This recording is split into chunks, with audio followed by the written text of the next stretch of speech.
Want to know the latest in soccer? Then listen to the Golden State Media Concepts Soccer Podcast. From MLS, the World Cup, and the Premier League, we've got you covered. The latest updates, the hottest matches, and news on the league's top players. It's the Golden State Media Concepts Soccer Podcast. David Beckham scores the goal to take England all the way to the World Cup finals.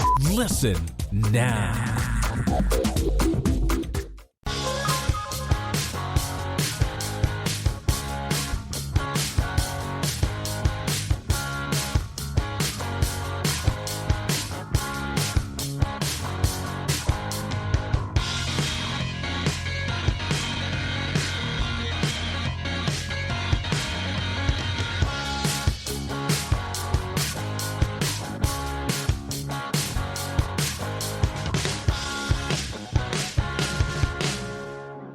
Thank you for tuning into the GSMC Soccer Podcast, brought to you by the GSMC Podcast Network.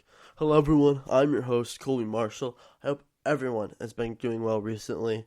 Well, life's been a little stressful for me. I just moved home, I had finals, life's kind of starting to get back to normalcy, with everybody being vaccinated, and myself included. It's been kind of a long week. So, now, let's talk soccer. It's been full of soccer news and soccer action this week. In today's show, we're going to go over the most recent and upcoming Premier League games from matchday 36 into 37, including the champions Man City and their route to the title. As well, we will talk about Barcelona fumbling La Liga's top spot, Inter Milan's title triumph, and recapping the Champions League up to the final between Man City and Chelsea. And then I will give my prediction. So stick around. We're going to talk about all of these. Now, we'll start Premier League football. This game week is just starting out with some decent results already. The first game was Wednesday. It was Man United versus Leicester City, and this game was pretty bonkers, I'd say. In the 10th minute, Luke Thomas, his first ever PL goal, scored for Leicester City, and it was a screamer. It took on the volley right into the top right corner. De Gea didn't even move. So, it was a stellar goal.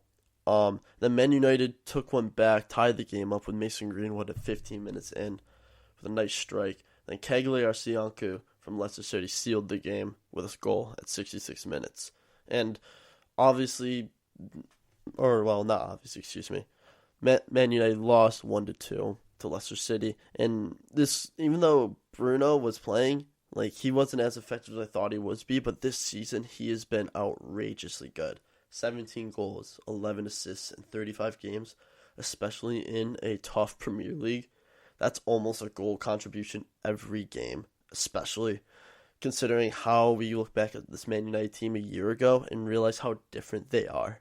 This Man United team is a completely different beast with Bruno and without Bruno. It's a night and day difference, and they're seriously quality when he's in this team. And I mean, De Gea could have done better with both of those were the second goal more than the first goal, but it's still just, this team is so night and day compared to when Bruno's playing with form, and then when he's not playing, or if he's playing, not great. So it's just something to keep in mind that he is potentially one of the players of the season, and we'll eventually go over that topic probably next week. Arsenal also played Wednesday as I'm recording this. Arsenal won, Chelsea 0. Arsenal scored by Emile Smith-Rowe in the 16th minute due to a blunder by Jorginho, and Kepa kind of handballed it in the box. It wasn't it was like a pass back. It was like a deliberate pass back, so he tried to grab the ball. But either way, it ended up in Emile Smith-Rowe's path, and he was able to take around the keeper and score. And we look at this Arsenal team. We know this Chelsea's team in the Champions League final. They're a solid squad. They've got Thomas Tuchel. They've got Timo Werner, Kai Havertz, Pulisic. I want to kind of dissect this Arsenal team because this is my team. But I want to look into this. We won this game, but it felt like we were parking the bus, and it felt like defensively we were a little bit shaky. They hit the bar twice at the closing minutes of the game. And my question is, how can Arsenal rebuild? Now, Mikel Arteta has never actually had a proper offseason, and that's a nuts stat. He's never had a good enough time for the offseason. He's always been just constant game to game. When he got hired, it was middle of the season, and then COVID hit, and then he came back, and this season he hasn't really had a break. So how can Arsenal rebuild? They need time to breathe. I feel like we need time to breathe. We need to get off some of that old deader wood, which is like Lucas Torreira, Matteo Guendouzi. He might be able to come back and play. He's been doing all right in Berlin. There's other players who we need to keep: Partey, Martinelli, Aubameyang, Tierney, Smith Rowe, Saka. Bukayo Saka is fantastic. He can play. And we don't want to lose anybody like that. So Arsenal do have a lot to do if they want to rebuild. What I think they need position-wise is a young, versatile center back. He doesn't have to play, but someone to back up Mari, Gabriel, and Saliba in case one of those guys gets injured or Holding too. Because we saw what happened. You can never really have enough center back replacements because, as we saw, Liverpool earlier this season had all three of their main center backs injured, and that's kind of not ideal for any team.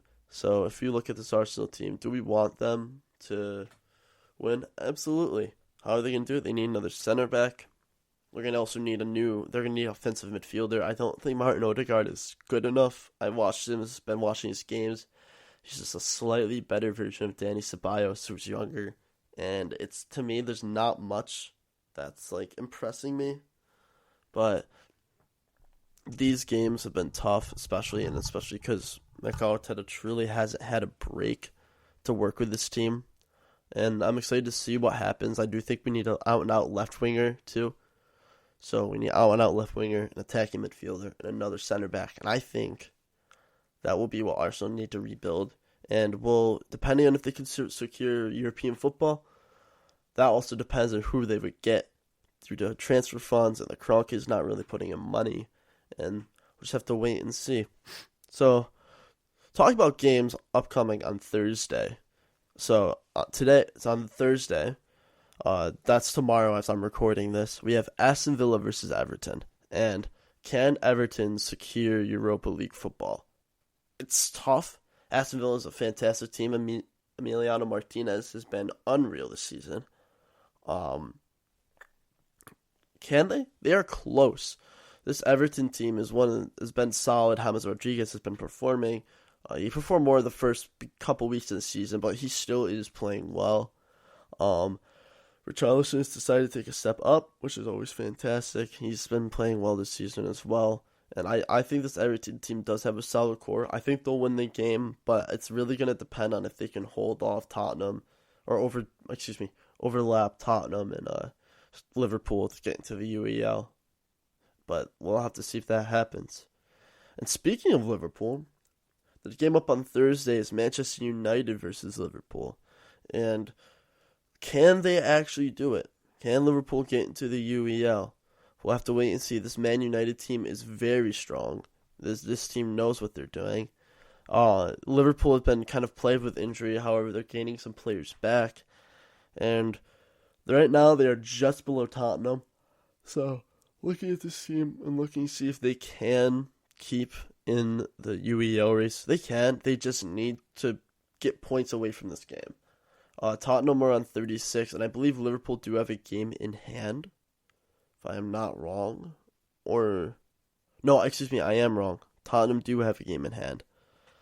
And when we look at Liverpool, they have been struggling a little bit, especially Mo Salah's been pretty good this season, but it feels like he's not firing on all cylinders. Roberto Firmino, I think, has been dealing with some injury naggles, and this Liverpool team just seems like a shadow of the team that we saw in 2018 and 2019, which were just unstoppable machines.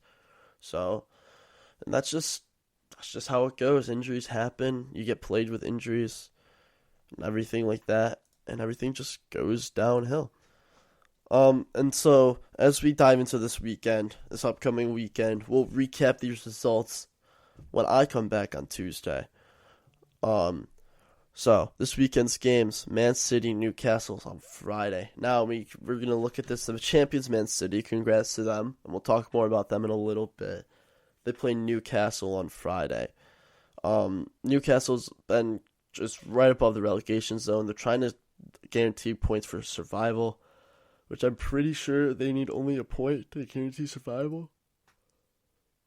And then I believe, though, that Man City's going to try to save some of their talent, save Aguero, save De Bruyne, keep those guys ready for the Champions League final, because there's no use of playing them when they can get injured, especially before a massive game like that when it's their first ever.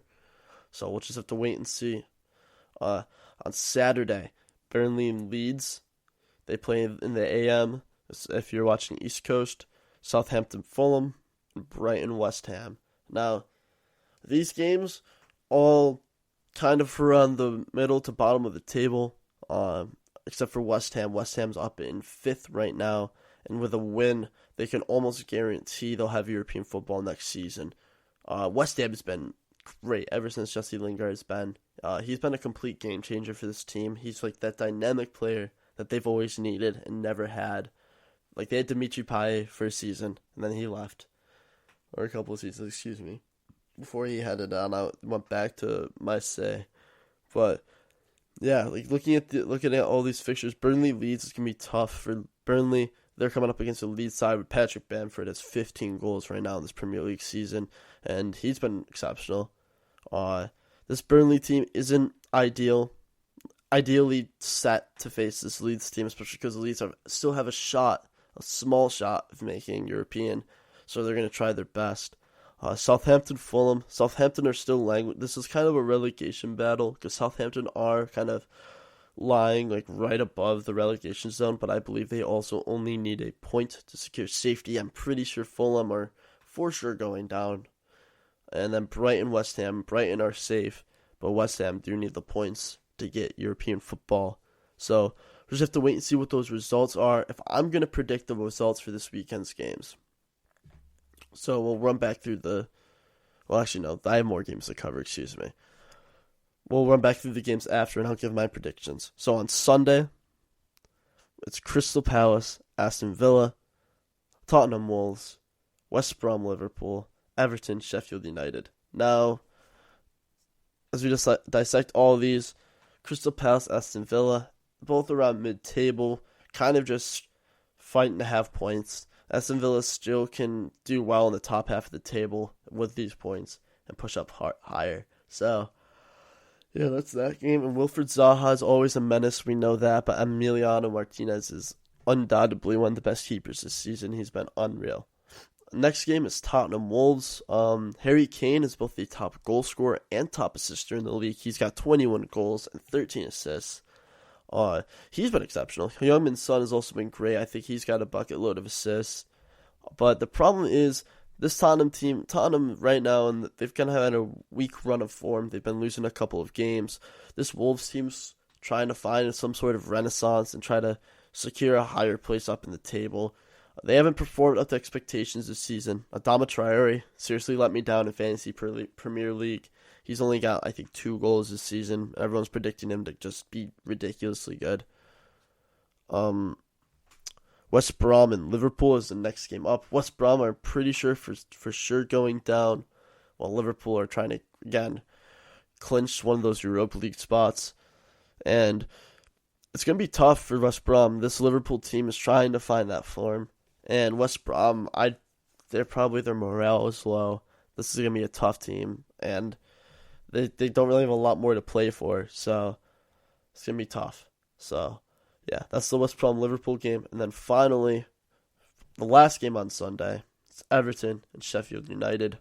Everton still is fighting for one of those Europa League spots. Sheffield United is the bottom spot for sure going down, has been for the past couple of weeks. So they don't really have much to play for, but could they stifle this Everton team into getting into Europa League? We'll have to wait and see.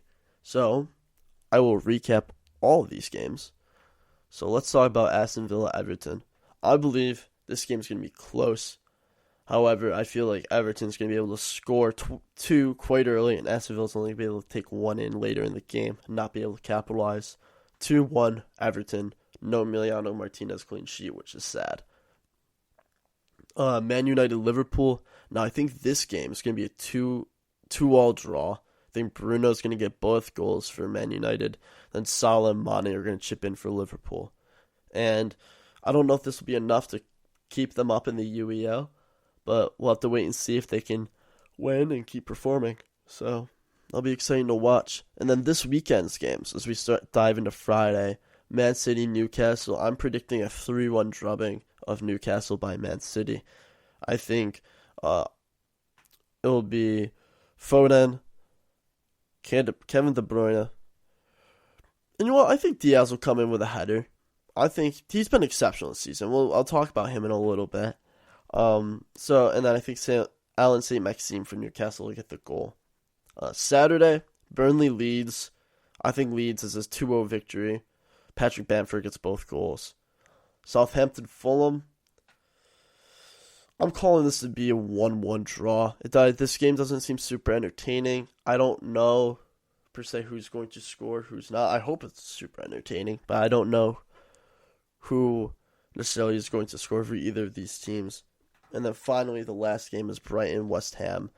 And I think West Ham are going to come out on top 2-0. And I think Kufal and Jesse Lingard are going to both score. Both of them have been massively impactful for these teams. On Sunday, it's Crystal Palace, Aston Villa, and I think Aston Villa are going to win here 2-0. I think Emilio Martinez is going to get that clean sheet that he wasn't able to get against Everton. Then Tottenham Wolves. I think this game's going to get close. I think it's going to be a 2-2 draw between Tottenham and Wolves. I think Wolves are going to come out with some steam and put 2 away early, but Tottenham are going to come back and secure the point with a goal from Heung-min Son and Harry Kane. So we'll have to wait and see, hopefully. I hope I'm good with my predictions. I feel like these are pretty reasonable.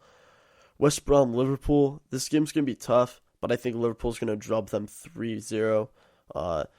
This will help give them some confidence towards the Europa League. And maybe we'll see some midfielders get some goals, And then the final game on Sunday is Everton, Sheffield United. I think Everton's going to have an easy time with this, a simple 1-0 victory over the Sheffield United team who's been kind of collapsing all throughout the season. So that's my predictions for the weekend's games. And now that we have time, let's talk about Man City. This team has been exceptional this season. Phil Foden, we've all kind of sung his praises watching Premier League football. We never really realized how good he can be. Now that he's getting some time in the actual stardom and in the Premier League, he is a talent for sure and a force to be reckoned with. As well, Reuben Diaz, for me, has been Young Player of the Year in the Premier League. He's right next to Bukayo Saka in my eyes, pretty much within that title. KDB wasn't up to par as people would expect him to, but that's also because he's been dealing with injuries. He's always been kind of having a couple lingering injuries, from his time. So, but yeah, Phil Foden, he's got 7 goals, 7 assists or something like that. He's been exceptional for this Man City team. And when we talk about Reuben Diaz, he's held down this Man City defense, which never was able to feel solid, and makes John Stones feel like a really good center back partner. We've seen other center backs in Man City, like Nicolas Otamendi, who just couldn't adapt, and Diaz is fitting in quite well. And congrats to them on the title. They have been unreal this season. And I'm not going to lie to you, when I see this team, I see power, I see potency, I see everything that's good, right, that should be right with a team. And congrats to them for winning the title again. Well deserved. They were easily the best team this year. It was kind of close for a while. The whole one spot kept flipping up and down. And Man United was the only team really giving them a run. And even then, they're behind, I believe, by 10 points now to the title. And I believe Man City have 80, despite that kind of rough start to the season where they kind of were 5th and 6th for a little bit of time. They kind of a really rough start to the season, and then they bounced back and ran away with the title. So, congrats to them. Congrats to Man City. they have a Champions League final coming up, so they do have the potential to complete the double, win the Champions League and Premier League, and I potentially believe the triple as well if they are not eliminated from the FA Cup. So, congrats to them. They might be the one. This is going to be the third all-English final in the past 10 years, excuse me. I think 10 or 12 years. They're definitely the century, because there is in 2009, it was Manchester United, Chelsea. In 2019, it was Liverpool, Spurs, and Liverpool won that game. And then this year, it's going to be Chelsea, Man City. So luckily, all these matchups are kind of new, and like new combinations of teams. So this is definitely going to be an exciting final to watch. So I cannot wait. And we will talk about that more in the next one of the end segments. So when we come back, we're going to be discussing La Liga and how Barcelona are really just falling apart. Inter Milan breaking Juve's hold over Serie A, and recapping the events of the Champions League up to the final. Keep listening to the GSCM Soccer Podcast. There's more to come. Don't click away. Keep on listening, and we'll be right back.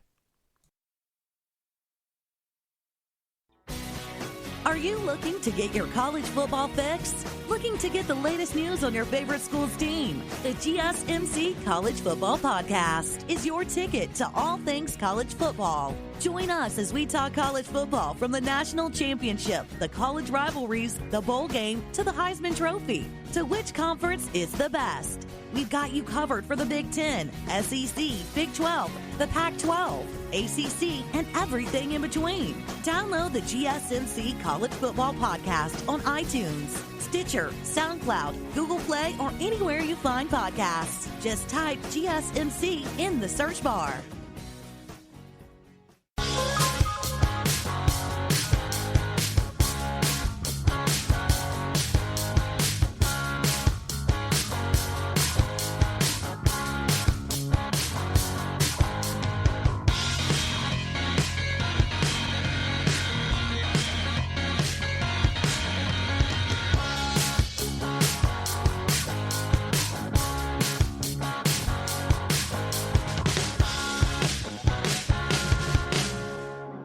Hello and welcome back to the GSMC Soccer Podcast. Welcome back, and today, right now in this segment, we're going to be discussing about Barcelona and all of La Liga, because that league is definitely abstract right now. There's a lot of things going on, and we will talk about it. So right up until this game week, Barcelona kind of was holding the number one spot. Felt like Messi sat forward in his gaming chair and just focused harder to play, and Barcelona kind of got propelled to the top from a lowly fifth to the top, and now they're kind of falling apart. They're up 2-0 over Levante, and then they crashed out and was forced to a draw by 2-2 by Levante. And that really screwed them over in the title race. They are now down to 76 points in second, while Atletico Madrid are in first with 80 points. Now if Atletico Madrid get a win, they secure the title next game, as long as Real Madrid do not win their next game. And let's talk about this. What is happening to this Barcelona team? I remember viewing Barcelona as one of the strongest teams in Europe, a powerhouse, MSN, the Pep Guardiola era. Those teams were ridiculous. That year, actually, the year Messi scored 91 goals was ridiculous. So we look at this team. Let's look at Messi's stats, because this might be his last season as a Barca player. And I want to bring that question up. Is this his last season as a Barcelona player? And to me, I feel like it is. I don't see how they can rebuild this team without kind of starting anew. Let's look at this. Messi's stats. In his 34 games, he has 29 goals and 9 assists. That's over a goal a game. And is there anyone who can pull as much weight as he is? It's only him and Griezmann. Griezmann has 12 goals, 7 assists, and those are the only players in Barcelona with double-digit goals, and I think that's the issue. I think that's one of the big issues, is not having another winger who's consistently putting in goals and assists. We thought Ousmane Dembele would. He hasn't been up to standard. Coutinho was here for a second and then left on loan. This team just doesn't feel like it's at home. There's only a couple players who like genuinely look like they're home, which is Griezmann, Frankie de Jong, PK, and Messi, and Ter Stegen as well. And I want to talk about this team because it just feels like this team is crumbling under the foundations, especially with the rapid manager changes from, Koeman and Luis Enrique and all the managers in between that time. Like, they never really have been stable. It's like you need to come in and instantly perform. They don't give you time. And Barcelona, you need to come in, get results. Otherwise, you're out the door. And as we look at this Barcelona team, what can be improved? They need another center back. I think Lenglet is not good enough. Matthijs de Ligt has been rumored to come to Barcelona, and I feel like that'd be a fantastic pickup. I feel like he'd partner alongside well with an aging PK, but PK is getting old, and he does eventually need to be replaced. So they should be looking at two center backs, one to kind of eventually fill in for PK, and another to just instantly slot in, replace Lenglet, and be useful to this team. As well, I do think they need another attacking midfielder. It just feels like there's not enough creativity. It feels like Frankie de Jong, as a CDM, is being the most creative. This team's midfield has never looked the same since Xavi and Iniesta left. I mean, how could it? But still, like, to the Barcelona standard, which we all know exists, there is a standard there of we are the best team in the world. It's a high caliber. You come to play for us. Like, we are the best. And it feels like half of this team doesn't really care about that. I think they need another right winger to replace Messi. I feel like Sergio Dest is a fantastic baller. I mean, again, I love seeing Americans playing abroad, like Winston McKenzie, who's at Juve. We'll talk about them later. But Frankie de Jong is seriously special, and I think he'll be kind of this pivot of this Barcelona team for years. But how can this team be improved? I think you need to either give your manager time or get rid of Koeman and get a well-proven manager. I know Allegri is free right now. There's a couple other guys who they could pick up in theory. But however, I really just don't see this Barcelona team being fixed instantly overnight. It's going to be a year. It's going to be another year as well, probably 1 to 2 years of just rebuild. And we can also look at this rebuild in time with Messi's departure. I'm pretty sure this is his last season ever since his bust up with the old president, Bartholomew. And the new president kind of wants to keep him, but I really don't think Messi's going to stay. It's going to be tough. And to keep Messi is a massive wage packet, which not a lot of clubs can even afford. And it's a ridiculous amount of wage. I wish I was being paid that much. Oh my God. But this team will not recover the same way. So, now that we look at the La Liga table, in the top spot is Atletico Madrid with 80 points. In second is Barcelona with 76 points.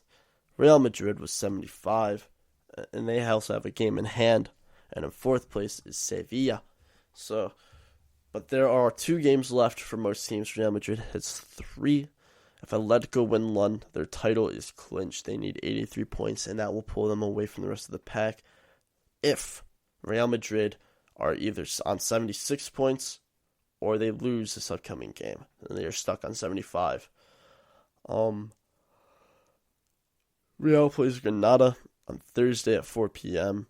By the time this episode goes up, that result will have been posted. Any point keeps them in the title race. Otherwise, they will lose out on the title. And we also see Sevilla. Now, Sevilla are out of the title shot. They would feasibly have to win both games and pray like their goal difference is higher than Atletico Madrid's, which I'm pretty sure is not. But when you look at Sevilla team, could they overlap Barcelona and Real Madrid? And there's actually a possibility. They play Europa League finals Villarreal in one game, and then the next game they play Deportivo Alaves, and those teams could be points. I know Sevilla's going to be wanting to play a Villarreal team that's going to be wanting to save its firepower for against Man United, and this Deportivo Alaves team is kind of a mid-table team, and it seems like an easy result.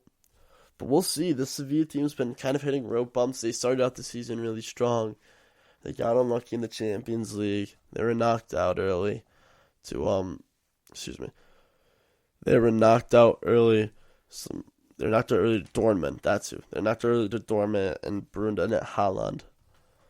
And we talk about this La Liga. We usually see La Liga as a two-horse race of just Barca, Real, who can make it to the top, who can win more. And now the competition is seriously blowing wide open. This top 4 teams, and then the next team down is Real Sociedad with 58 points. So that should show you the clear jump in quality of these teams. From Atletico being dominant to Barcelona, these top 4 teams being dominant, and then all the other teams being, 15, 20 points behind, not really able to catch up. So, it's kind of not nice to look at because I like seeing the table somewhat competitive. But Real Sociedad are holding down the 5th spot right now as I check the table. And we look back at Barcelona, and I could talk about Barcelona all day because there are seriously some problems within this team. What can Barcelona do to keep Messi? That's one of the questions I have for you, anyone listening. What can they do? And to me is almost nothing. I think Messi is done. I think he's ready for a new challenge. I think he's spent his time in the club. He's done enough. He's won 5 Ballon d'Ors. He's been consistently the best player in the world for a while, or one of the best players in the world in a while. I don't think there is a true best player right now. And we look at this team, and I just don't know how they're going to rebuild without completely restarting. I think they should just kind of get just a ton of talent in, whatever they can find. I know Trincao is great, but he hasn't been performing. Ansu Fati is also great, but he isn't playing. I think he's been dealing with an injury. And I like these young guys, but they do need some experience to get in the team and help build these younger guys. It's good to have Messi, but he's going to be leaving soon, and we can all run from it. But it's the reality that he's not leaving soon. So we look at the top spots in La Liga and talk about Atletico Madrid. They have been excellent. Diego Simeone really knows how to coach this team. This might be his last. I'm pretty sure this is his last season at the helm. So it'd be a great way to send off this team with a title. It would be second league title with this team in the past 10 years. But let's talk about how good Diego Simeone is. He has successfully converted a mediocre Atletico Madrid into a two-time Champions League finalists, 2-time league winners, built Antoine Griezmann, built Koke, give Diego Costa a new shot at life. And, there's a lot to praise him for. This man is one of the most sought-after managers in Europe, and he was for years. He's always linked to Arsenal, linked to Man United for a while, linked to Tottenham, and he still always managed to keep his loyalty and stay right in Atletico Madrid as a former player himself. And I know his son is in Italy. I think he's at Torino, and he's always been good. He's a solid player. And there's also been rumors about him moving to Atletico Madrid, and I think that'd be a solid pickup for them, especially if they do want to potentially retain the title if they do win soon. So we'll have to wait and see how good they will be. But this La Liga race is exciting. Atletico Madrid play Osasuna and Valladolid in the next round. And so while we look at these teams, Osasuna is kind of languishing towards the bottom of the table. They're in the 18th spot. A win could see them into security and send Huesca down. And then Osasuna is they're kind of a mid-table side, sitting right at 11th. So these are kind of two should be easy pickups for this team. But we'll have to wait and see how good these teams are. And while we're looking at the table, we'll talk about Real Madrid. And I don't think Real Madrid have been exceptional. They lost in the Champions League semifinal to Chelsea on aggregate 3-1. Besides the first leg being intense, Timo Werner missing a sitter, Chelsea came out on top with a Timo Werner goal in the second leg and a Mason Mount goal as well. And looking at this Real Madrid team, would I define this season as a failure? I'd say no. I think getting Zinedine Zidane back to coach this team is one of the smartest things they could have done. However, the team shuffle is definitely different. Their players are, we have players like Eden Hazard who's barely playing. I think Isco is barely playing. Marcelo, Luka Modric, Toni Kroos, they're all starting to age. This team is starting to get ready for a new turnover. And they do have some exciting talent like Militao, Ferland Mendy. Mariano gets a lot of slate, but I thought he's always been decent whenever he's played. Marco Asensio, and Rodrigo as well. We can't forget him. Vinicius Jr. too. This team does have a very exciting future, but they need more. I don't see another dominant center back with this team that's young. Rafael Varane is kind of reaching his prime. Sergio Ramos is a little bit older now. Carvajal is kind of aging out.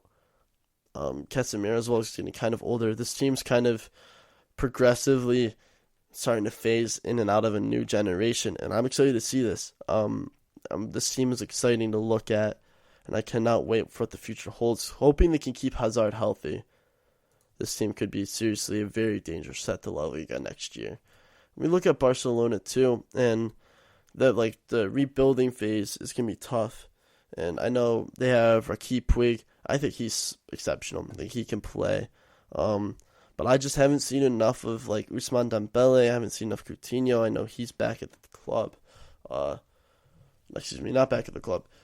I think he's out on loan right now. But Clement Lenglet has been kind of a disappointment. Pjanic has barely played. And he was supposed to be this excellent creative midfielder. And instead they sold Artur, which I think was one of the worst moves they could have done. And they're going to eventually need a replacement for the timeless Jordi Alba, as he's kind of getting old and getting ready to move on with his stage in the career. And this team, it's exciting to watch two giant teams experience the shuffle. No Messi, no Ronaldo. It's going to be exciting to see kind of a change up. And it's not always good. It's always good to have change. It's not always good to have monotony and just the same exact thing going on day in, day out. So, I'm personally excited to see this team and see how well they can perform, and it will be great to watch. And I'm seriously excited. And Serginho Dest, and I'll sing his praises, especially for an American. He, like myself, he is a baller. He is one of the best things, and I'm excited to see him have a full starting spot in the U.S. men's national team. And I hope they do make the World Cup and perform. And I'm excited. This is kind of the golden age of American football, and I'll talk about that in next week's show. And I'm excited to watch these teams. Watch all the young Americans go abroad, get this exposure, and come back to the national teams ready to play and know how to play against these big European teams. So, yeah, I'm excited. This La Liga team and La Liga table is definitely a little bit shaky, and I'm excited to watch. These games are always exceptional, and La Liga is one of the top competitions in Europe, and probably one of the top three. And again, the top three clubs actually join the Super League, and we can talk about how bad the idea of the Super League is all year. It is an awful idea. First of all, don't ever. It was a very greedy move, but Atletico Madrid pulled out, and the only two clubs who are still even kind of left in it are Barcelona and Real Madrid. So, those are two of the biggest clubs in the world. Spanish football is huge. It's a massive part of their lifestyle. And with them not being able to join Super League, they lose out on money. However, a lot of clubs lost out on money. A lot of clubs actually lost out due to the pandemic. A lot of teams had to go under. A lot of second league teams, including Hashtag United. I don't know if you guys know who they are. They're kind of a low league English football club, and because of the COVID pandemic, they weren't able to have enough funds, and the league kind of had to shut down, and it's just not ideal, and especially when there's a Super League and they try to take money from those teams who could actually use it, when these teams should be all right. Their owners can send some money in. It's kind of abysmal, but yeah. And then excuse me. And then when we talk about we're going to talk about Sevilla for a little bit of time. And Sevilla has always been a solid team. I mean, they've consistently been Champions League or Europa League. They've won that's where former Arsenal boss Unai Emery came from. And we look at Sevilla, and we can talk about their players. Now, they had Ivan Rakitic is again transferred went back to Sevilla. He went from Sevilla to Barcelona, back to Sevilla, kind of like a return home. And he's been a great asset to them this year. Jesus Navas kind of got converted to a fullback, and he's been playing well as well. Luke de Jong has been solid up front. And this team is kind of not all over the place, but it's a very unique team. Olivier Torres has been exceptional as well. He's been playing a little bit of time. Pablo Sarabia is back from PSG, and he's been playing solid as well. And we look at this team, and the Sevilla team kind of got unlucky in the first round. They also have Ciro Immobile, who's been playing well, and they do have potential to overlap this Barcelona team. Sevilla's last couple of games of the season are, as I said, Villarreal and Alaves, and those games are seriously winnable, and we shouldn't be doubting this Sevilla team at all when it comes to La Liga. So this La Liga table is seriously still up in the air. Besides Atletico Madrid getting a win, if they do that, the title is clinched, and then it's battles from 2 to 4. And we'll have to see if Barcelona are able to kind of stay up there and able to keep up with Atletico Madrid, or if Atleti will seal the league in the next game. And yeah, it's always exciting to watch different foreign leagues, and it's always like a new insight. I love watching, any type of soccer. European football is good with me, and it's always good to watch teams who aren't always winning the title win the title, like the Leicester team, watching Liverpool win that one year. And yeah, it's great. It's always good to watch a little bit of shake-up. But enough about shake-ups. Actually, I'm shaking up the show now. No, that's weird. When we come back, we're going to be talking about Inter Milan's. We were going to divulge into Inter Milan's successes Serie A this season, and we will wrap up the show with a massive Champions League recap. Do not go anywhere. Don't touch that dial. I will be right back. Tired of searching the vast jungle of podcasts? Now listen close and hear this out. There's a podcast network that covers just about everything that you've been searching. Hey! The Golden State Media Concepts Podcast Network is here. Nothing less than a podcast bliss with endless hours of podcast coverage. From news, sports, music, fashion, cooking, entertainment, fantasy, football, and so much more. So stop lurking around and go straight out to the Golden State Media Concepts Podcast Network. Guaranteed to fill that podcast itch.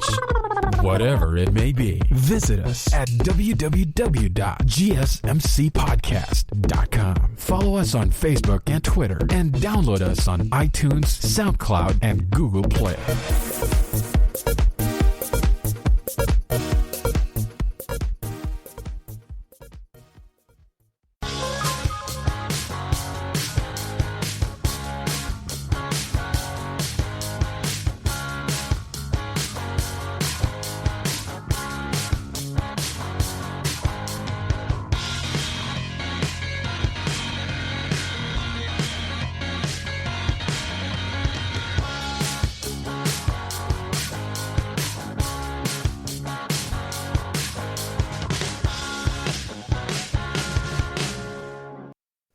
And welcome back to the GSMC Soccer Podcast. I'm your host, Colby Marshall. Welcome back to the show. If you kind of forgot about what happened earlier, we recapped the Premier League and what's going to go happen this weekend, including the champions, Man City. And then we just looked at Barcelona's crumbling and what they can do to rebuild, as well as the title race in La Liga.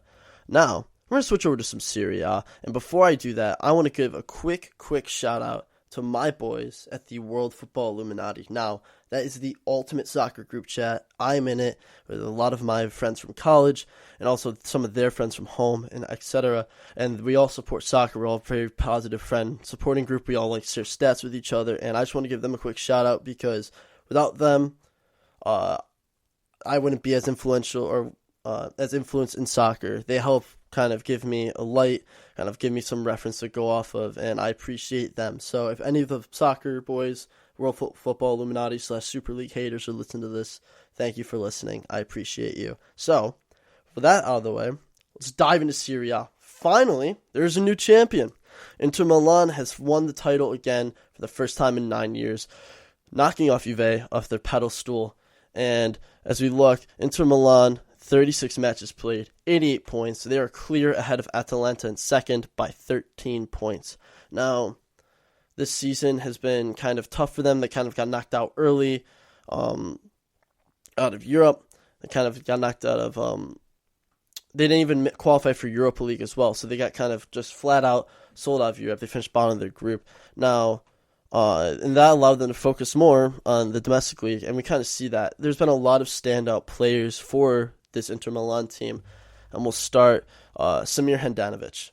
Easily has been one of their top keeper for the past couple of years.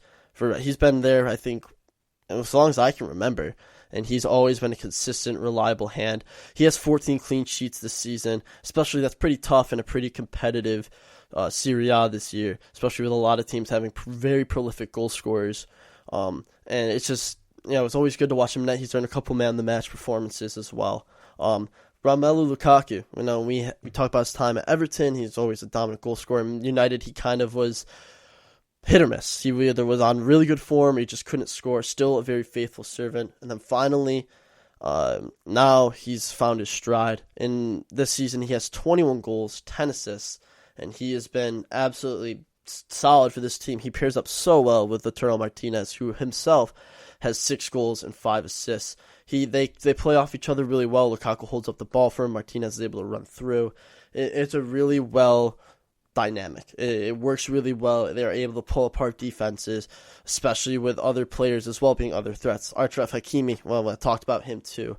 He is stunning. He is a perfect pickup for Inter Milan, and it's a shame Real Madrid are going to let him go. I don't think they realize what they're missing out on. This guy's got 7 goals, 7 assists from a fullback position. He's vital. He plays kind of like a wingback in this Conte system, and it works. And Antonio Conte really knows how to work with Lukaku, how to work. I mean, again, remember, Lukaku was Conte's number 1 target at Chelsea, and then unfortunately wasn't able to land him, and he went to Man United instead. But now, under Conte, we see Lukaku's performing, Martinez is performing, Achraf Hakimi is performing as well. This is just a solid team who's Antonio Conte's kind of nurtured Hakimi into this prominent fullback role. So about Skriniar, I know he's been scouted by all the top clubs. He's been scouted by Arsenal, Man City, Man United. He's a top prospect. I can't say it enough. He's talented. He's highly versatile, and he's definitely one of the best young defenders in Europe and on all of Europe, maybe even the world. But he partners perfectly with Stefan de Vrij, and you see that game in, game out. Like when they play 3 at the back, he's always in the center or in one of the sides. He's very he'll swap back in, kind of play sweeper role if de Vrij needs to step out, and he just really is excellent with them. And I don't know, Conte's done a great job. First of all, great job, and a massive overhaul of this Inter team. A couple of years ago, we're like, will they ever revive themselves? Why have they collapsed to this point? And now we're seeing kind of the fruit starting to bear with this Inter Milan team. And as we can also talk about Alexis Sanchez. He, Arsenal, as you know, as an Arsenal legend, well, not Arsenal legend, kind of an Arsenal snake now due to him leaving from Man United, but still a great player at Arsenal. He kind of was very underwhelming at Man United. I believe he scored a total of 3 goals during his time there for, I think, over 2 years, played with injuries and just bad form. This season, though, he's got 7 goals, 5 assists in a couple games, and it kind of feels like a return back to the Alexis Sanchez we all know and love. And it's kind of good to see. I don't like seeing players struggle, even if they are, snakes. It's always good to see players play well. We're all for the love of the sport of the game, not necessarily, oh, they're not good, oh, whatever. So For the love of the game, he's fantastic. Now, as we dive in, Conte's men were excellent this season. So what could we predict in Europe? And they have their Champions League spot clinched, obviously, as they have won the title. For me, for this Conte team, if he can, if they add improvements within the midfield, I know Raja Nangolan did not play that much. It just feels like they could use more defensive midfield power. They have been good. I won't lie. Their midfield has been strong, but it feels like they could always use some backup, and definitely another replacement striker in case Martinez or Lukaku are injured. And they could make a serious run into Europe. I'm up to quarterfinals, semifinals, maybe. I don't know. There's a lot of teams that are very strong. I know Bayern Munich kind of have a down year, but they ran into PSG kind of early. Man City, Chelsea, two strong teams right now that are at the final. Real Madrid's also going to be good. We'll see if Barcelona can make it back. We'll see. Again, this upcoming Champions League is going to be highly decisive for a lot of these coaches, Conte included. He's probably, I've won the title. I have to do well in Europe next year in order to keep his job. Now, for me, I say they get to the quarterfinal and lose a very close leg to whoever their opponent is. I think they are a very solid team, but I think they still need more time to kind of gel and develop before they could seriously take on the Champions League title. Now, moving away from Inter Milan, and we'll talk real quick. What happened to Juventus? Now, we know Juventus have been this powerhouse. They've been on top for, the past couple of years. Past 9 years, they've won consecutive Scudettos. And this year it's different. What happened? Well, no one was kind of chipping with Ronaldo. And, while I was watching their games, a lot of their attack kind of felt stagnant. It felt like he was doing all the work and no one else was making the runs. And again, this brings up the question, does Dybala want to leave? And, as prolific as we know Dybala is, we know he's been one of the best Argentine prospects for years. And this season, he's got 3 goals, 2 assists, and 18 matches played. And I know some of those were off the bench. It just feels it feels like he's just getting snubbed out of a team and out of some much needed game time, and I feel like his confidence is dwindling. So does he want to leave? And that's kind of a question I'll leave up to you guys listening. Does he want to leave? And I don't know. It feels like, to me, his confidence is low. I feel like he wants a new start. I saw a stat is Dybala only has 5 goals when Ronaldo's playing, but 29 when he's not. And I don't know if he hates Ronaldo. I don't know if it's there's beef in that sense, or if because Ronaldo's gone, he gets all the chances to score. But I don't know. It feels like he's got no confidence. And as well, I know they got a new manager in Andrea Pirlo, and I know he needs time to develop. And I hope Juve don't fire him, because when I watch this Juve team, I see promise in Pirlo's style. He's a very smart player, and it would be an idiotic move to fire him on Juve's point. They shouldn't. And while we talk about this, there's no Rugani, no Douglas Costa. Between them, I believe Douglas Costa has only played 4 games. I think, if I'm not wrong, Daniel Rugani is injured. But still, that is a massive, massive blow not to have, especially one of the top young center backs out of Italy, not playing at all, and especially one of the best Brazilian wingers in recent years. It's sad, and I don't know what's going to happen. So my question is, how do they challenge for Serie A next year? And to me, it's kind of simple. They need another attacking midfielder, kind of someone to partner Artur, and I feel like that would help gel their midfield a lot better. I feel like they also need a stronger defensive midfielder. Right now, it just feels like there's just kind of a hole in the middle of the pitch sometimes. They're kind of like that between where the 6 should be playing. Feels like there's a hole there. And I know Sami Khedira is solid, but he's aging out, and I don't know if they're going to find a replacement for him in time. And for them to challenge, they need to fix the midfield, and they need someone else to chip in with goals. Either Dybala has to set up, you get Douglas Costa back in, move Juan Cuadrado up the wing, even though he's been playing exceptional at fullback with 10 assists. But you have to, there's rising competition too. They have to be able to challenge with these teams. And I'm only talking about Juve. I don't even have to mention Atalanta, Napoli, AC Milan. Atalanta are fantastic. They've been in Champions League consecutively for 3 years now. They are one of the top, when people look at them, Maxi Gomez, and this seriously, seriously solid team. Looking within looking within Atalanta and their success. And it's kind of nice. It's nice to see a really good change up. This Atalanta team has a ton of promise, and it's always good to see other teams kind of climb up and take those spots. Napoli, right now they kind of fell at fourth, but they're kind of in a bout to keep Champions League with Juve and AC Milan. Napoli, Dries Mertens, always a great player. Lorenzo Insigne as well, a solid winger, and all these they're getting older, and it's unfortunate to see they're getting older, but it's how, like, Napoli also has Arturo Milik. I believe he's still there. And there's some other players as well within Koulibaly, one of the best center backs. David Ospina has been playing exceptionally well for them as well. We need to look at how these teams are going to be able to shut Juve out of a Champions League berth for the first time in over 10 years. And it's a very, very real scenario right now. They could be playing Europa League. And this AC Milan team, now that Zlatan has signed an extension contract, this AC Milan team feels like they're kind of getting back to the way things were. They are, challenging for Champions League right above Juventus. And it's exciting to watch this team. And real quick, we're going to dive into what is left in the table and how many games they have left to play. So, as we look at the Serie A standings, Inter Milan are in first, 36 matches played, 27 wins, 7 draws, 2 losses, 88 points, clinched title, boom, sealed, done. Atalanta is in second, 36 points, 22 wins, 9 draws, 5 losses, 75 points.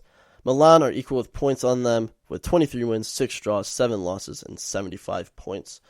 Napoli, 36 games, 23 wins, 4 draws, 9 losses, 73 points. And then in fifth is Juve with 21 wins, 9 draws, 6 losses, and 72 points. Now, there are 2 games left of the season. Atalanta, to clinch second, all they have to do is win a game.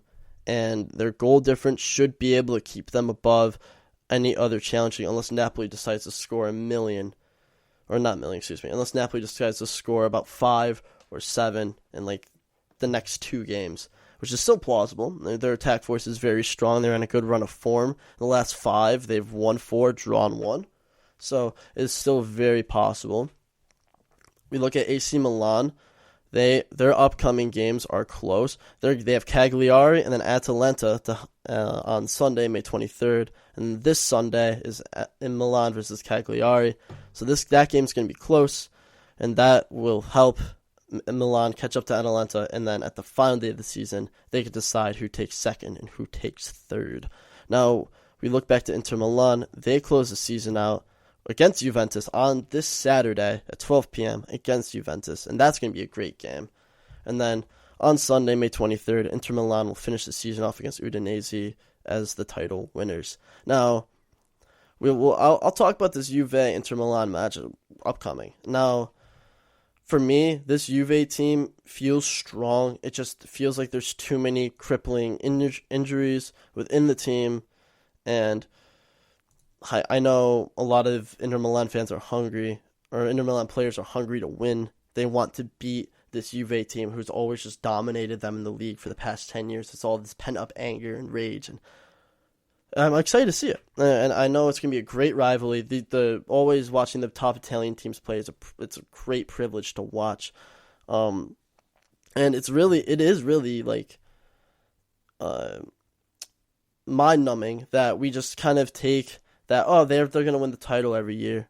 We shouldn't be thinking that. We should be like, who could win the title this year? We don't, and it's kind of unfortunate that we don't. But now that Inter Milan have won, we can kind of look at Serie A with a different perspective. Now, we'll talk about AC Milan real quick. The other side of Milan, the city split in half, sharing the San Siro. They have been back to form. Zlatan Ibrahimovic has been unreal this season. He's been playing exceptionally well. Gianluigi Donnarumma, second in clean sheets. He has 12. He's playing well. Tomori's been on loan from Chelsea. He's been playing well. Antoine Rebic was great. And then recently, they just crushed one of the teams 7-0, and Theo Hernandez was absolutely outstanding at the fullback, and he deserves a national team call-up, and I will agree. Everyone in World Football Illuminati agrees, deserves a call-up. Frank Kessier and Reuben Diaz are kind of they don't play as much, but they're looking kind of back as a solid pair of like players. Like we all know that Kessier had a lot of hype coming in from Atalanta, and he kind of was all right the first season, didn't really live up to a lot of expectations, and this season he's kind of proven himself that he is solid. Diego Dalot as well, he's been playing well ever since leaving Man United, where he actually was a solid player, and he just got kind of slandered a lot, and it was unfortunate to see. Simon Kessier, again, solid center back, partners well in the back, and this team is exciting to like watch, and it's again with Ibrahimovic signing the contract extension, we'll see AC Milan back in Champions League football if they can manage a win to hold on to against Cagliari, to hold into the third spot and hope that Napoli don't overtake them. And then looking at Napoli, they end the season against Fiorentina and Verona, and those games will be tough for them. If they win out and hope that one of them drop points, they will secure themselves Champions League football as long as Juve doesn't overlap them with their games left, as they play Atalanta in the play Inter Milan on Saturday, and then Bologna on Sunday. But Juve still has a chance to win some silverware this season. I think they already have, but they have another chance. They have the Coppa Italia, which is kind of their version of the FA Cup, is on Wednesday, May 19th. Time is to be determined. But it's Atalanta versus Juve, which is going to be an intense match, a great match to watch, and I'm excited to sit down and watch it, and we can go over it. So that's even better to know. So it's all good fun. And as we kind of recap, I'll talk about some letdowns. I'm kind of disappointed with Roma this season, and they are 7th right now. And Dzeko is, again, a solid player, but he just doesn't feel, fantastic. Like, he just feels like he's scoring goals, but nobody else is following up. Hendrik Mkhitaryan has been hot and cold for this team. Chris Smalling has been reliable at the back, but it still just doesn't feel like enough. Zanilo, I will sing his praises. He's a great young prospect. And as well as Lorenzo Pellegrini. Those two guys are very, very strong young midfielders that do have a very bright future ahead of them.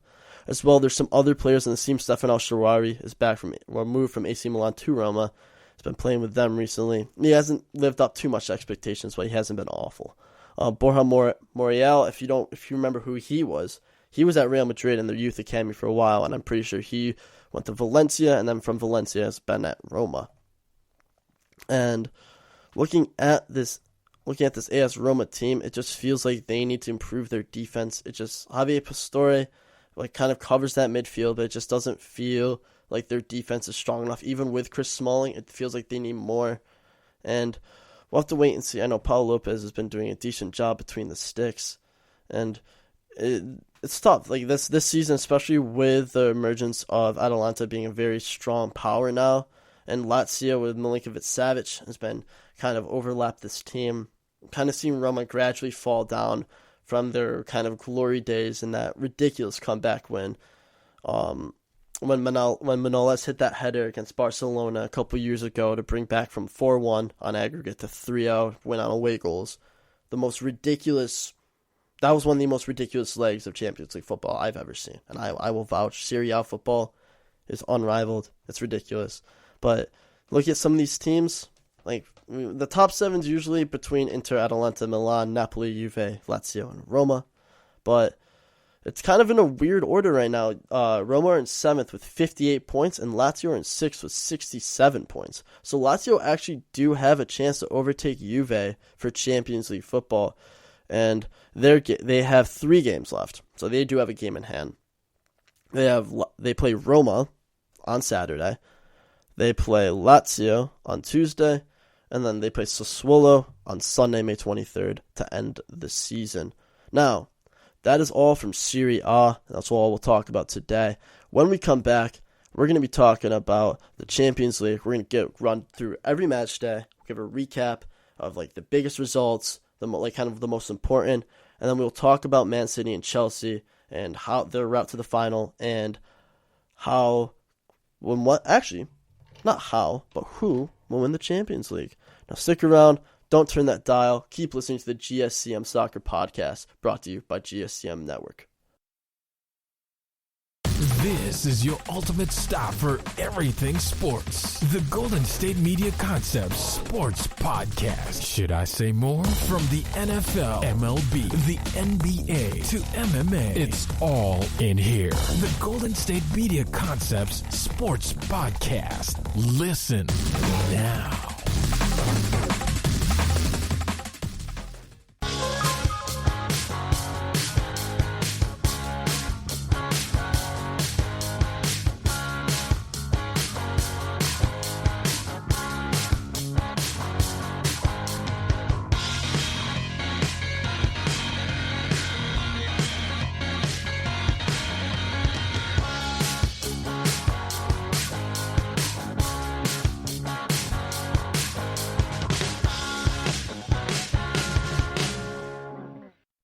And welcome back to the GSMC Soccer Podcast.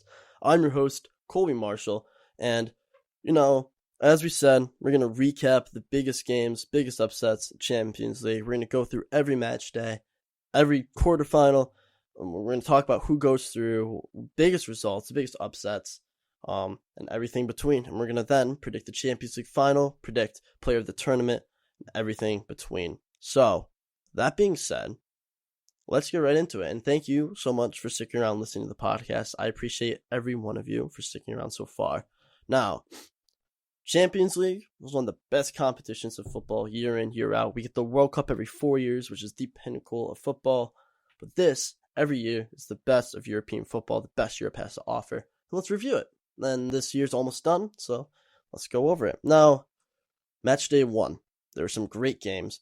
A huge upset was Shakhtar Donetsk over Real Madrid. Shakhtar only had 41% possession, but they were lethal on net, and Real Madrid just couldn't catch up. And as well, Bayern demolished Atletico Madrid 4-0, with Kingsley Coman getting a brace, and Leon Goretzka and Korean Tiliso chipping in with some goals as well. And that was not really an upset per se, but that no one expected Atletico Madrid to get demolished like that. They were expecting kind of a 1-0, 2-0, 2-1 game. It was going to be close, but that didn't happen. But match day 2 didn't really have a ton of great games. Most teams, the big teams won their games, but one of the biggest kind of, not necessarily upsets, one of the biggest games was Barcelona versus Juventus. Di Morales kind of sent off at the end. Ousmane Dembele scored early, and then Messi scored a penalty later on during the game. Now, as well as some other results from match day 2, Bayern was able to dominate Lokomotiv Moscow 2-1, a game actually that was closer than it should have been. Atletico Madrid were able to win 3-2 over RB Salzburg, as well, with João Felix getting a brace during that game as well. And so is Blasi as well, who is a talented baller scoring for Salzburg. Scored a ridiculous goal the other day. Mönchengladbach were able to hold Real Madrid back to a 2-2 draw. And then Atalanta were able to keep Ajax at 2-2. Now, match day 3 was filled with some insane results. Now, this match day was probably one of the best. Borussia Mönchengladbach destroyed Shakhtar 6-0 with an Alessandro Plea hat-trick. Now, he's been fantastic in the German league this season, and he absolutely that hat-trick was great. I think it was almost a perfect hat-trick, if I'm not wrong. So, that's great to see. Atalanta were crushed 5-0 by Liverpool, including a Diego Jota hat-trick. Salah and Mane were also chipping in with goals as well. Real Madrid squeaked out a 3-2 win over Inter Milan. Bayern Munich dominated Red Bull Salzburg 6-2. And PSG actually got upset by RB Leipzig 2-1. PSG, had 2 players sent off, Idrissa Gueye and Prince Kimpembe, both sent off during that game. And that was kind of unfortunate for them. Match day 4 had some... It's kind of similar to match day 2 in a sense. So a lot of the favorites did win, including Real Madrid, PSG, Dortmund, Bayern were all able to win. 2 of the shock results, though. Shakhtar got drubbed again by Gladbach, which makes by 4-0, and that makes their aggregate against Gladbach 10-0, which is worse than when Arsenal played A couple years ago when Arsenal played Bayern Munich, it was like a 10-2 overall. At least Arsenal scored 2 goals. I'll say that. And then Atalanta was able to take revenge on their earlier drubbing with a 2-0 victory over Liverpool. Match day 5, we're talking a lot about Shakhtar, but they kind of had one of the most interesting group stages.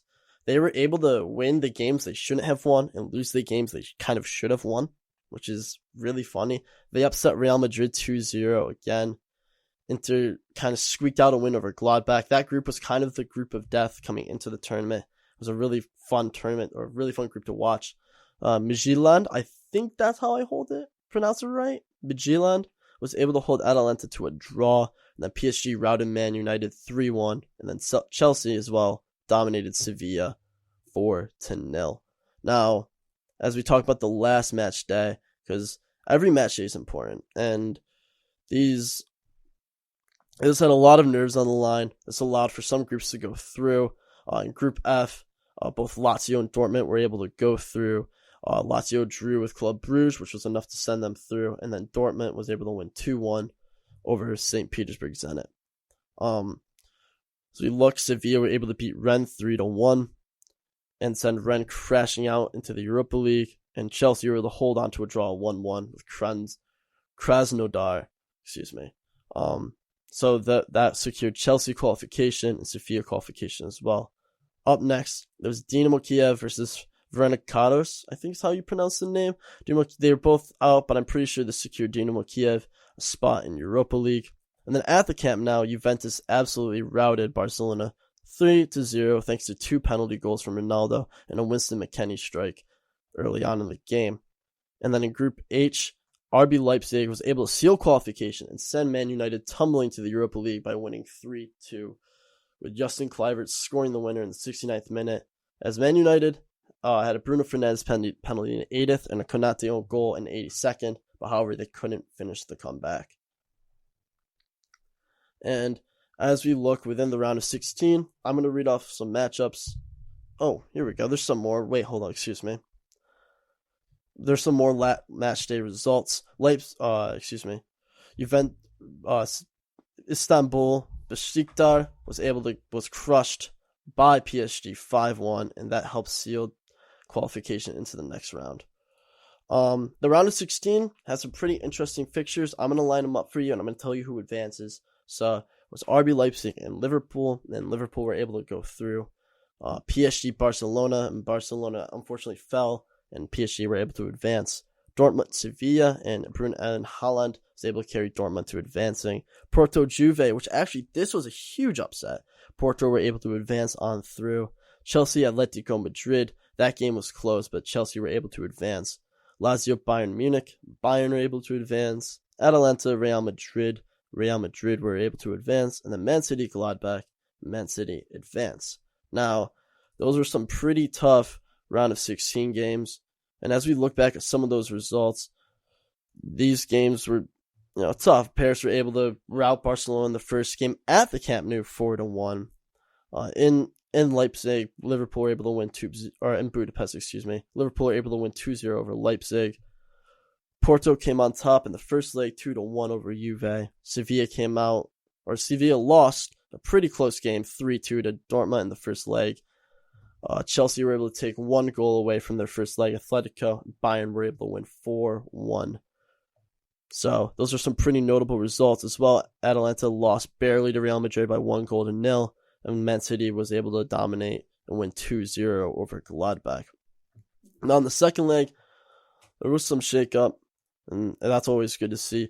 Juventus were able to win the game 3-2, but Porto was ultimately able to go through on away goals. Dortmund won or drew with Sevilla 2-2, but on aggregate, Dortmund were able to go through. In Budapest, where Liverpool played Leipzig, Liverpool able to win 2-0 again and can confirm themselves qualification to the next round. PSG were able to hold Barcelona to a 1-1 result, and then on aggregate, Paris went through. Man City were able to win easily 2-0 again over Gladbach, and Real Madrid drubbed Atalanta 3-1. Chelsea were able to win 2-0 for a 3-0 aggregate, and Bayern also won 2-1. Now, for the quarterfinal draw we have Man City versus Borussia Dortmund. Man City advanced. Porto versus Chelsea. Chelsea advanced. Bayern versus Paris. Paris advanced. The champions were knocked out at this point. And then Real Madrid versus Liverpool, and Real Madrid advanced.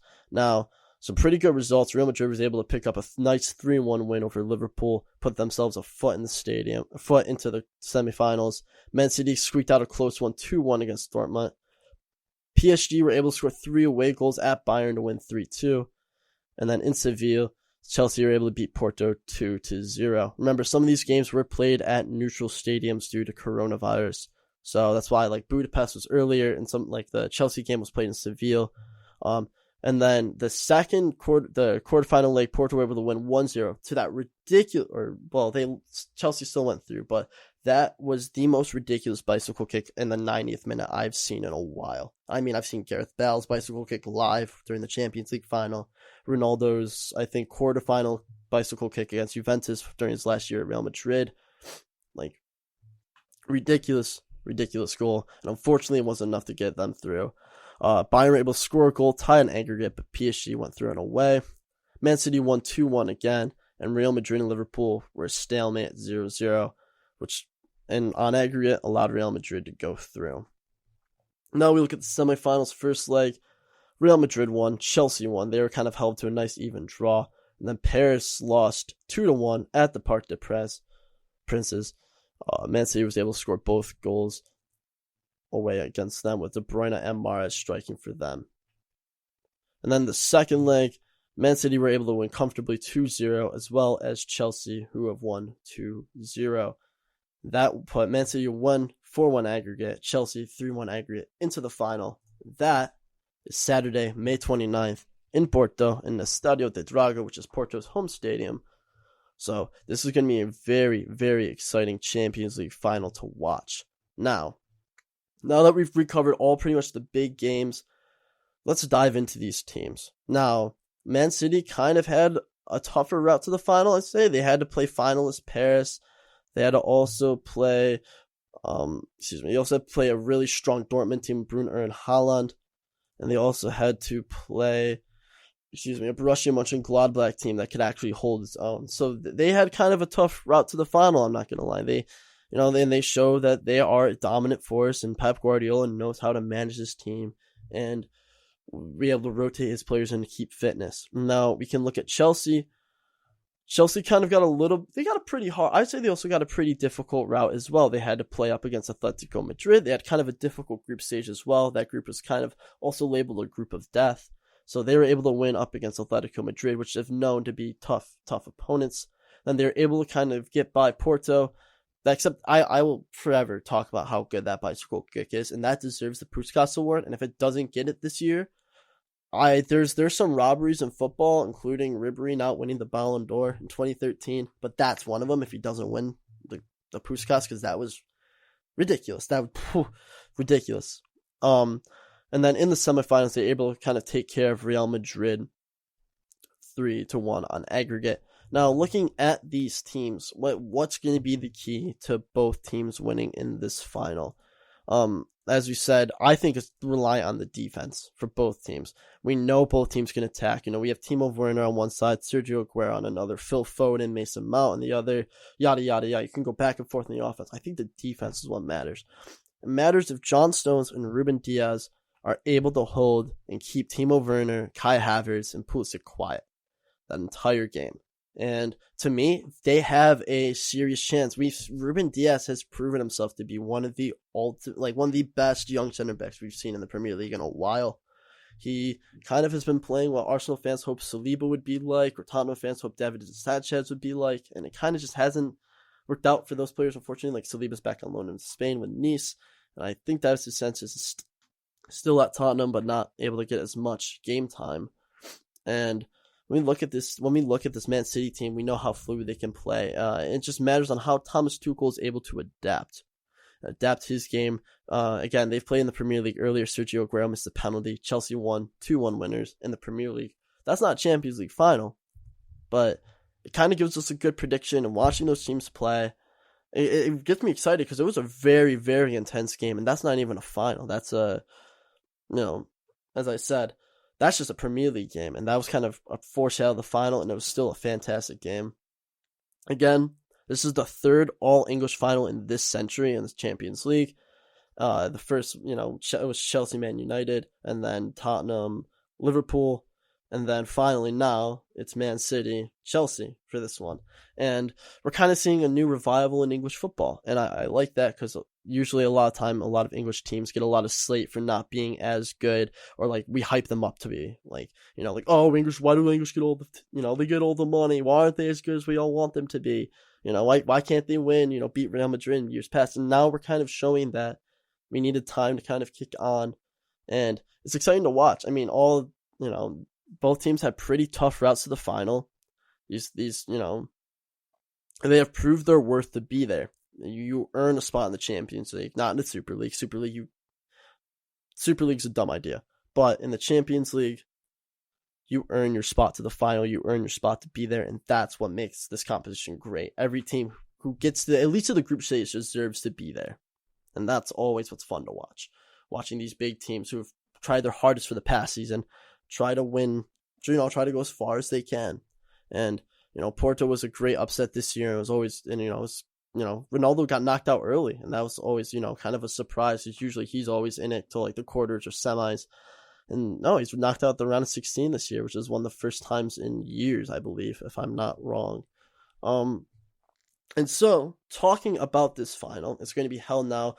They're kind of debating between stadiums, and it's now officially going to be held in Porto. It's going to be in Porto Stadium for the final, and that's going to be great. It's going to be an exciting game to watch.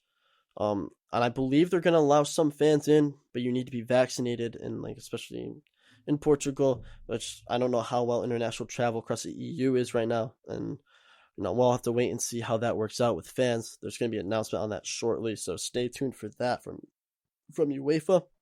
And as we look into the actual specifics of this game, we need to talk about how this team is going to line up and how well they're going to do. For me, the defenses are what's going to matter. If you can, as good as Rudiger is, as good as some of this Chelsea defense is, I don't know if they're going to be able to keep up with the pace of, Riyad Mahrez, Raheem Sterling, Sergio Aguero, Phil Foden. That's only a couple players named to start. There's Bernardo Silva, Kevin De Bruyne. Like their attack is star-studded and loaded. And you can also look at it the other side. They have N'Golo Kante, who holds down that midfield like there's three men for one guy. Mason Mount's been really great this season. I think everyone's kind of seeing his worth. Kai Havertz, even though he is 80 million, he's young. He's showing flashes of his price tag being worth it. We also look at Timo Werner. He was also expensive, but he has shown that he can finish. He kind of took a little bit to grow in. He did miss that big sitter in the first leg, but made up for it in the second leg with that goal. And then we also talk about Christian Pulisic, the Captain America, one of the top American prospects, and one of, again, he would have committed to Penn State to play. And I was like, that's awesome, because that's my school. Go Penn State. We are. But besides the point, this Champions League is going to be tough. And this Champions League final is going to be exciting to watch. I really could see this going to extra time. And I don't think it's not like a golden goal scenario, but I think an extra time scenario is very, very plausible. So, my prediction, I think 3-2 Manchester City, Reuben Diaz, man of the match, late header, not like 90th minute, but like an 82nd minute header to seal the game. I think Timo Werner will score a brace with Kai Havertz for one assist, Pulisic for the other. And then for Man City, I think KDB is going to hit a free kick. I think Riyad Mahrez is going to score an outside the box shot, and then Reuben Diaz again with the header. These teams have a ton of impact players in this. And again, I'm just throwing a prediction into the wind.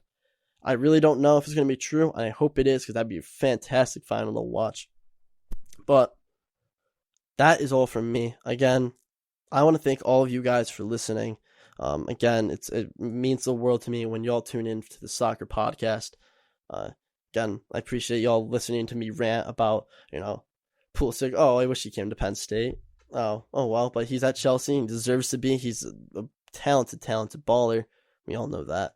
And again, I appreciate you guys for listening in. It's been my life's been kind of crazy and hectic for the past couple of days. So trying to finally sitting down and be able to review the world of soccer, be able to kind of calm myself. It's been a fantastic kind of mental break for me. And there's, I just got finished with finals. My grades are actually pretty decent, so I'm glad all my studying kind of paid off. As well, I do miss my friends at school, but I'm excited to see them when I come back. And I miss some of the boys in the world football Illuminati. They're my great guys, and they all help inspire me to keep watching soccer and to help make great content like this, and help promote it to other people here. So, well, that is an action-packed episode, and that is everything we need to talk about, I'm pretty sure. Yeah, we went through all the Premier League games, talked about Man City for a little bit. We went through Barcelona's crumbling in La Liga and what can realistically happen or not.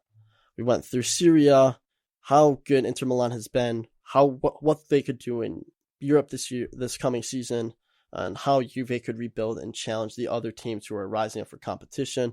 And we have just recapped the Champions League and predicted 3-2 Man City. Diaz man of the match. Late headers win the game.